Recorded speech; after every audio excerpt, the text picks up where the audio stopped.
This was dumb. So, someone requested Call of the Wild. I'll admit right off the bat, I think it's Jay and the Critic. You asked me to review Call of the Wild. Had to be straight honest. Didn't plan on seeing it, and I'll be honest, I'm still not planning on seeing it. Sorry, dude. But of the two movies coming out, Call of the Wild and Brahms the Boy 2, I actually felt obligated to go see Brahms the Boy 2 because I did see the original The Boy. And my quick, you can watch my review for that. That was like 2 years ago, but you can watch my review on that. But my quick thoughts on that: The Boy is actually nice. A weird thing to say for horror thriller, but it's a nice little horror film. Is it amazing? No. Does it go really weird in the last act, or not weird, but does it get kind of dumb or a little disappointing in the last act? Yeah, but ultimately, yeah, I think it's a decent horror movie. So with The Boy 2, I've been getting these trailers, and I'm watching these trailers, and I'm like, okay, this completely throws everything about the original out the window, so how are they going to explain this? And this is dumb, because they did what they do with every kind of sequel to it's a weird, successful horror hit. They just go the obvious angle. It's not the boy, it's the doll. The doll is the evil. The doll actually is possessed. But then it doesn't make any sense from the first film, because we see the doll gets broken, it gets fixed, but then we actually see that there's there's like something inside of, like, it's like a demon of worms. I don't know what it is. But we do see the inside of the doll, and like that doesn't add up from what we saw in the first film. If that is in fact, trying to carry over, because the second film is implying that the doll in the first film it's like possessed. It's a demon. It's evil. It's a spirit of some kind. So right off the bat, just throwing all that out the window, because at least, while I didn't love the ending to the boy, I'll admit the twist it's a unique twist. That it was just like the son who's crazy living in the walls. So you just take the ad element out of the equation. It's like, oh no, it's just evil spirit, demon, whatever. That's just a big F you to anyone who liked the original. I knew I was in trouble going into this movie because the reviews are not yet out for this movie. It is the day prior to the actual release, and the reviews are not out. That is never a good sign. So, right off the bat, that's a problem. All the actors are fine. The boy is delightfully kind of quietly creepy. Katie Holmes, sorry. Katie Holmes is starting to look like Michelle Pfeiffer a little bit to me as she's getting older, and that's not a bad thing. Michelle Pfeiffer, in all honesty, is one of my celebrity crushes. Even like going into her 50s, going into her 60s now, I still think she is gorgeous. I always loved Michelle Pfeiffer, both as an actress and just thinking she's a beautiful woman. Katie Holmes is starting to look a little bit like that. I don't even know the guy playing her husband or whatnot. All I can say is what you're getting in the trailer is not what you're even getting in the movie. I mean, the implication is still there, and it's the real thing about the whole evil doll thing. That is still there, but the problem emerges with, they don't tell you this is all based off the trauma of a home invasion. So the kid being creepy in the trailer has nothing to do with who the kid really was in real life. He was playing pranks. He was playing pranks on his mom like a normal kid would, that his dad taught him. So that's whatever. Then they really actually make it more about the mom, that she's dealing with trauma, and my hair is just being weird at the moment. There we go. That she's dealing with trauma. It's like, okay, aren't we supposed to be focusing on the doll? Are we focusing on the doll, or are we focusing on the mom? Pick your poison here. By the way, you can tell I don't give a shit about spoilers in this review. If you can't tell. So they do that, and okay, fine, I guess. It's important to see how this is affecting everyone, and she's clearly the secondary, technically she's the main character of the movie. The son's actually more of a secondary piece. Now, I'll give the kid credit, because like I said, all the actors are fine. To act as a mute, to act like as a kid who has suffered trauma as a mute, that's not easy to do, and the kid pulls it off pretty well. But anytime this happened, I just like shrugged, like, Jesus Christ, the kid's right there.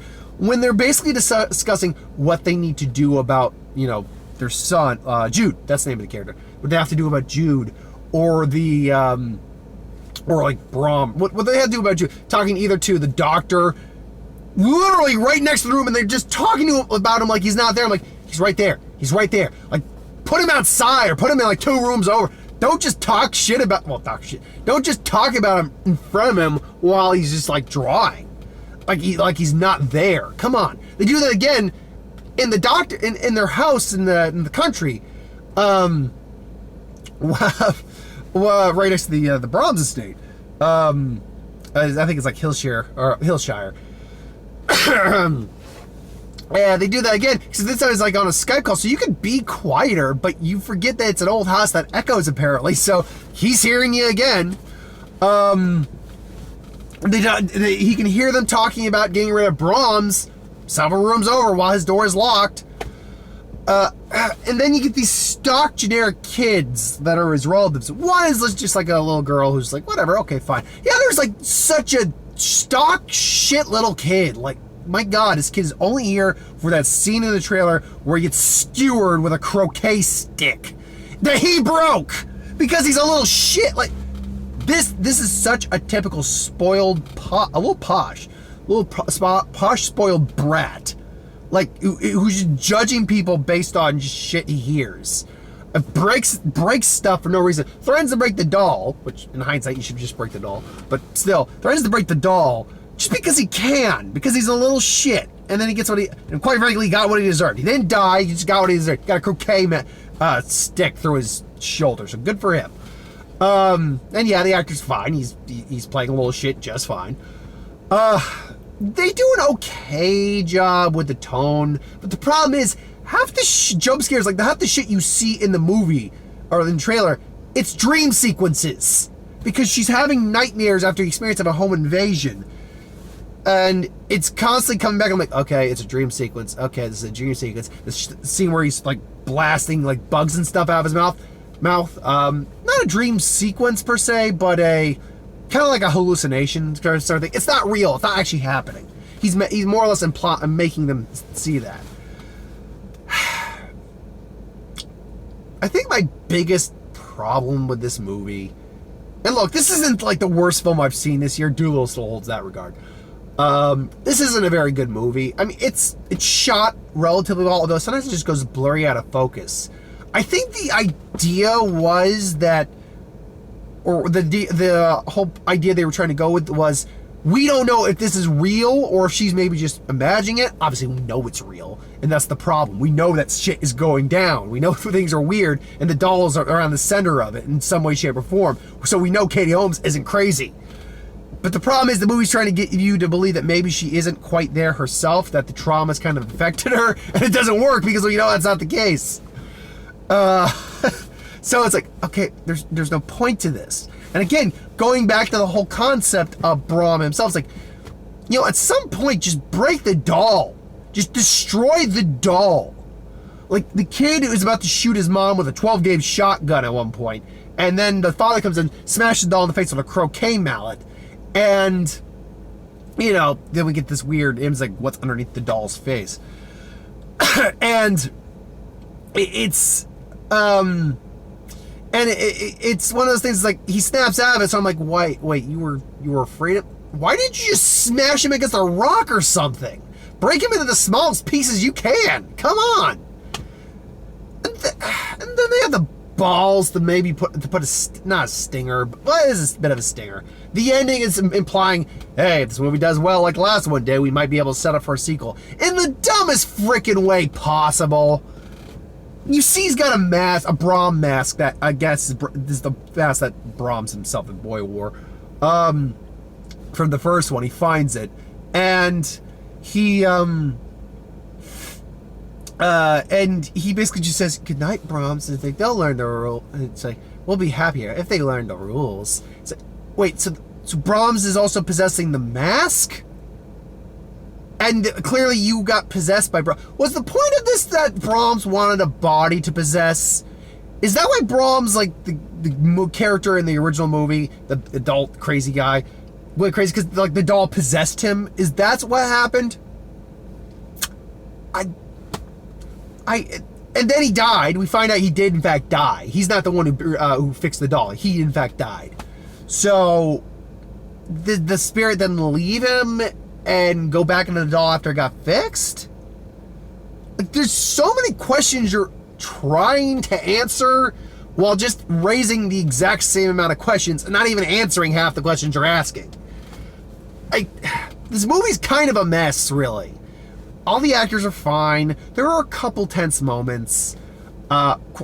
Frankly, there's like telegraphed moments. Like, hey, there's a dog there. That dog's barking. It's scaring the kid. That dog's dead.